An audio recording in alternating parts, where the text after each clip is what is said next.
来关心总统大选，国民党侯友宜昨昏是针对民进党赖清德万里的旧厝的这个争议，大声批评中央，讲这么多年来拢无要解决空港大的问题，维护因的权益。也若民进党赖清德是无回应这个争议，伊昨昏是搁一摆强调讲，咱台湾面对中国的威胁，人民爱团结，爱有保护国家意识。民进党愿意伫对等的尊严之下和中国沟通。另外，民众党的郭文哲昨昏是无公开行程，伊是留规工咧准备今仔日第二场的政见发表会。向几路民众会手，国民党总统候选人侯友宜伫高雄扫街拜拜，继续求票。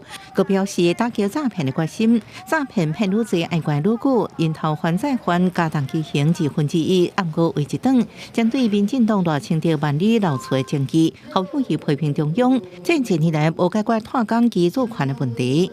这几年来，中央行政院的院长赖清德、苏贞昌。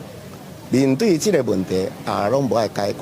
新北市府佮公布空照图，强调建物是民国92年以后起的。按过赖清德竞办反驳，指厝为民国47年都已经得咧。赖清德只是表示已经请律师进行信托定书。如果下晡是到上山静安宫拜拜，甲民众一情挨沙子，巩固路线。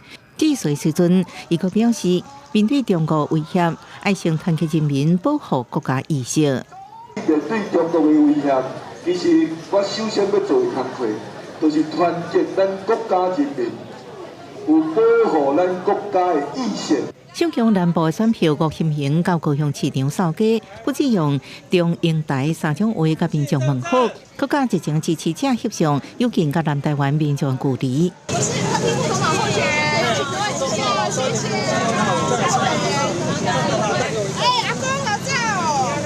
国民体治国无公开行程，准备2月第2场电视政见发表会。官办强调会继续主打政策，互选民了解时政蓝图，别甲哪里共款，互相吐槽，爱拍无共款的选战。记者综合报道。